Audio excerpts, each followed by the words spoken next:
আপনারা দেখছেন আদর্শ তিতুমির পত্রিকার সঙ্গে রয়েছে আমি ধৃতরাষ্ট্র। আমার সঙ্গে রয়েছে আমাদের ক্রাইম রিপোর্টার সুরেন্দ্র কুমার সিং।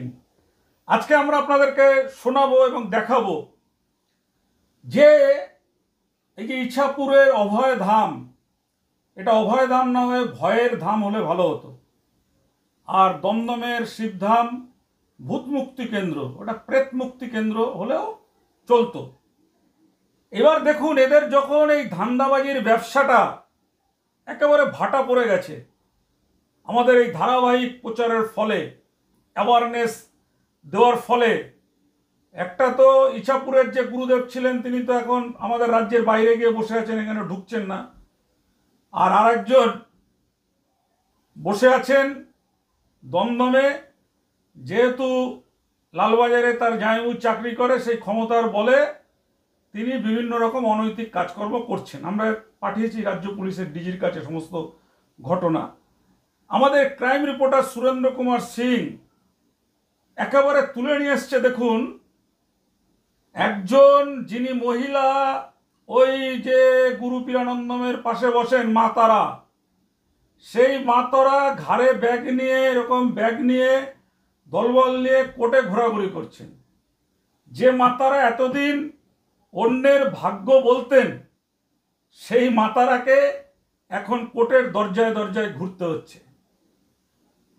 আবার ইছাপুর অভয়ধামের যে গুরুদেব যজ্ঞ করে মরা মানুষকে বাঁচিয়ে তুলতেন, যজ্ঞ করে ছেলেমেয়েরা পড়াশোনা না করলেও 80% মার্কস পায় বলে দাবি করতেন, সেই গুরুদেব পালিয়ে বসে আছেন।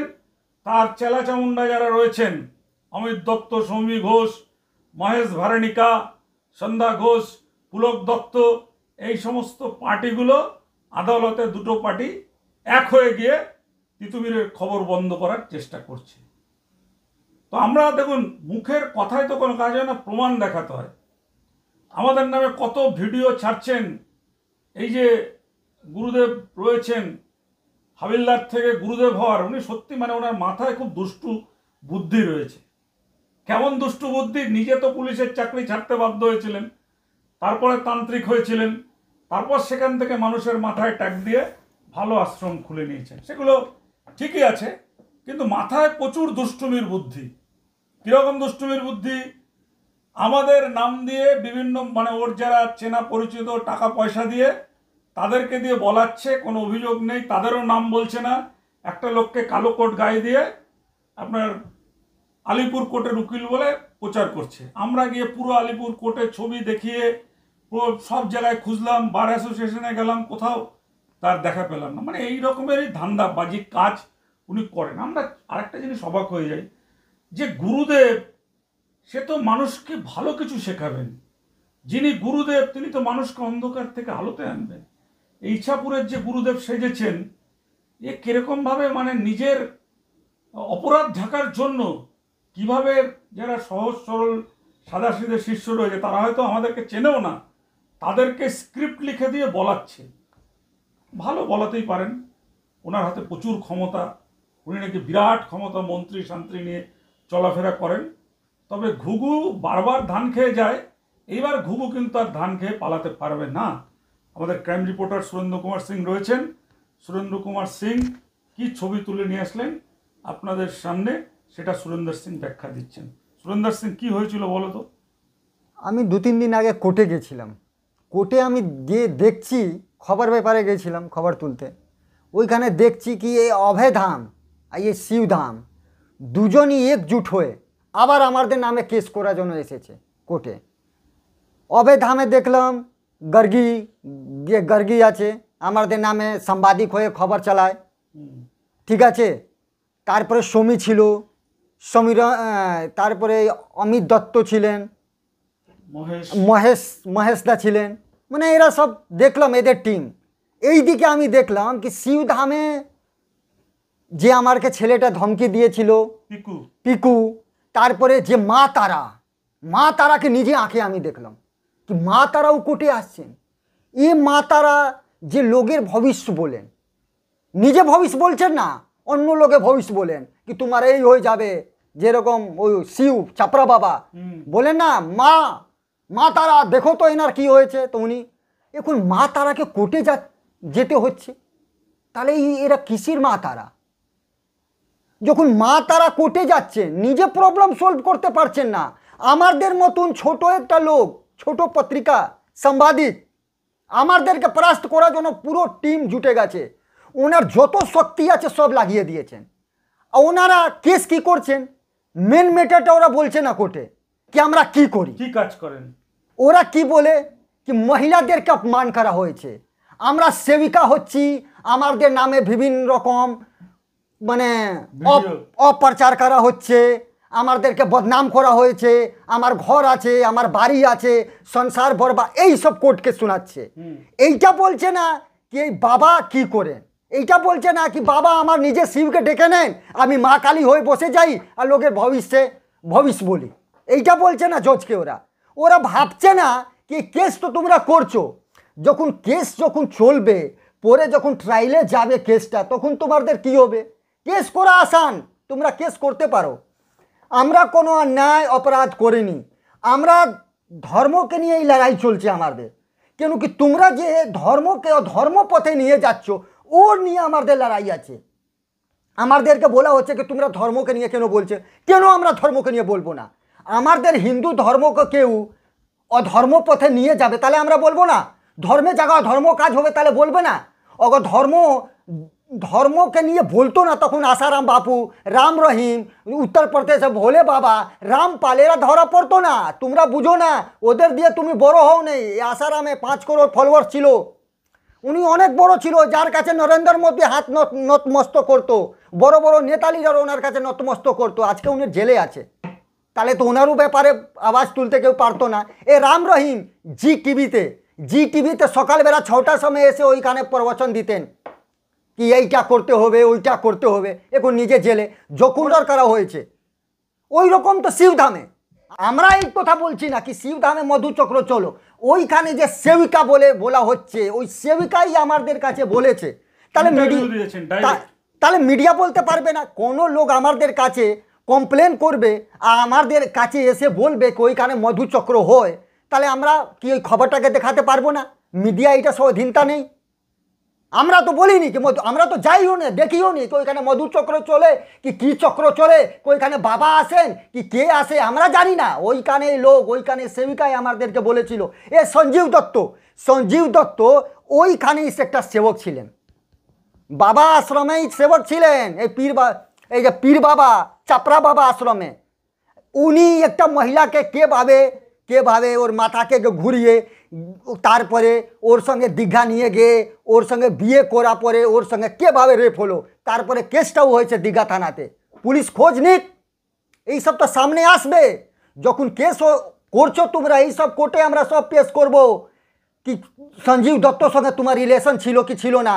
যখন তোমার সঞ্জীব দত্তর সঙ্গে রিলেশন ছিল না তখন তুমি সঞ্জীব দত্তকে নিয়ে যাচ্ছ তারাপীঠে, সঙ্গে এইরকম হাত জোড়ে মা তারাকে প্রণাম করছো, পুজো দিচ্ছ, বিভিন্ন রকম ছবি আছে আমাদেরকে পাবলিকের সামনে আমি তুলে ধরছি ওই ছবিগুলো কি সঞ্জীব দত্তর সঙ্গে তোমার কি রিলেশনটা ছিল। আর ওইখানে সেবিকারা বলছে কি আমরা কি তোমাদেরকে অপপ্রচার করেছি। তোমরা একটা সেবিকা হয়ে ওইখানে, তোমরা সেবিকা হয়ে কী কাজ করো, ওইখানে কি সেবা করো, তোমরা কি সেবা করো ওইখানে কি তোমরা আমাদের নামে বলছো কি আমরা অপপ্রচার করছি। তোমরা যা ওইখানে কাজটা করো ওইটাই কি আমরা বলছি। তোমরা মা তারা হয়ে যাচ্ছ, তারপরে আমরা বলতে পারবো না কি, তারপরে মা তারা হয়ে যাচ্ছ, ওইদিকে তোমরা হোটেলে গিয়ে বাবার সঙ্গে হাত জড়িয়ে তোমরা ফটো ছবি তুলছো। আমরা নিজে কাজ দিয়ে ছবিটা নিয়ে এসেছি কি তোমাদের এই ছবিটাকে আমরা দেখিয়েছি।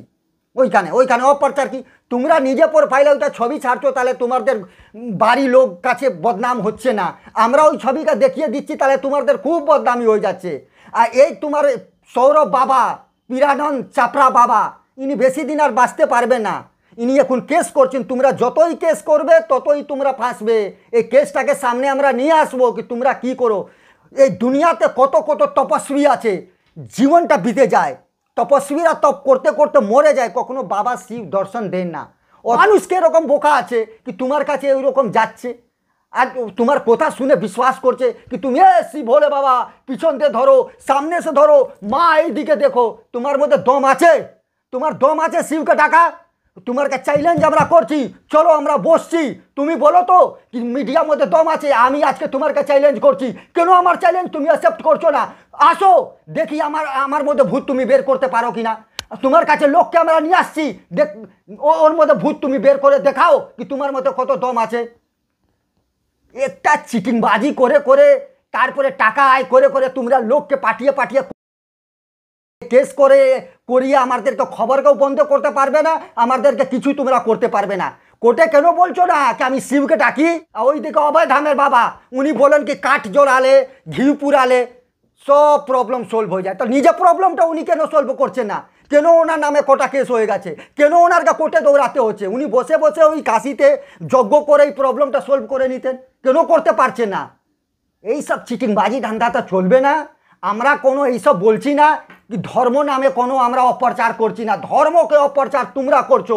নতুন ধর্ম তোমরা একটা ধর্ম নিয়ে ব্যবসা করছে, একদম বিজনেস করছে। কালোবাজারি। আমরা বিজনেস করতে দেব না, আমরা ধর্মকে নিয়ে বিজনেস করতে দেবো না। আমরাও ঠাকুরকে ভালোবাসি, ঠাকুরকে পূজা করি, আমরাও হিন্দু ছেলে, আমারও গালাতে তুলসী আছে, তুলসী মালা আছে, এইটা জেনে রাখবে। আমরাও হিন্দু, লেকিন ধর্মকে নিয়ে বিজনেস করে খাই না, ধর্মকে বিজনেস করে আমরা খাই না, আমরা ঠাকুরকে ভালোবাসি। তোমার কাছে শিব কখনো আসবে না, এইটা জেনে রাখো।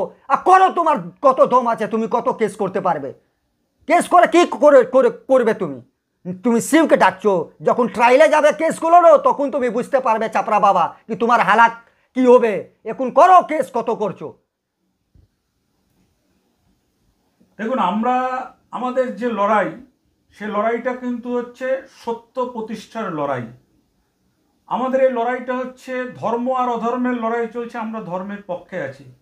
আমাদের ক্রাইম রিপোর্টার সুরেন্দ্র কুমার সিং অনেক হুমকি, অনেক গালাগাল, অনেক কিছু সহ্য করেও তথ্য কিন্তু সংগ্রহ করছে। কাদের জন্য?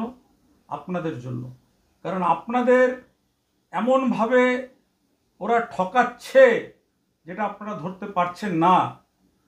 ওই সকালবেলা আপনারা দেখেন প্রভাতী চ্যানেলে গুরুদেব শকুন্তলা বড়ুয়াকে নিয়ে আসে, ওটা টাকা দিয়ে ভাড়া করে বিজ্ঞাপন দেওয়ায়, ফোনে দীক্ষা নিন, এইভাবে আপনাদের ঠকাচ্ছে। সেটাকে আমরা তুলে ধরছি। আমরা আমাদের যে ধর্ম, সেই ধর্মটাকে রক্ষা করার জন্য, ধর্ম নিয়ে যারাই ব্যবসা করুক না কেন, যত বড় প্রভাবশালী হোক না কেন, আমাদের লড়াই ছিল, আমাদের লড়াই আছে, লড়াই থাকবে। এবং শেষ পর্যন্ত আমরা দেখব যে কিভাবে ধর্ম নিয়ে তুমি ব্যবসা করতে পারো। ঠিক আছে? আরেকটা হচ্ছে, গুরুদেব যদি এতই তার ক্ষমতা, এতই তার দম্ভ, এতই অলৌকিক ক্ষমতা, তাহলে গুরুদেব আমাদের সঙ্গে সেটেল করার জন্য ভেট কেন পাঠিয়েছিলেন? আর আপনার ক্ষমতা থাকে, আপনি আসুন পশ্চিমবাংলায় আদালতে, যেমন আপনি আমাকে তুলছেন আপনার লোক দিয়ে, আপনাকেও আমরা তুলব আদালতে। আপনি যেখানেই থাকুন না কেন, আপনাকে আসতে হবে ব্যারাকপুর বারাসাত আদালতে। আজকে এই পর্যন্ত দেখুন।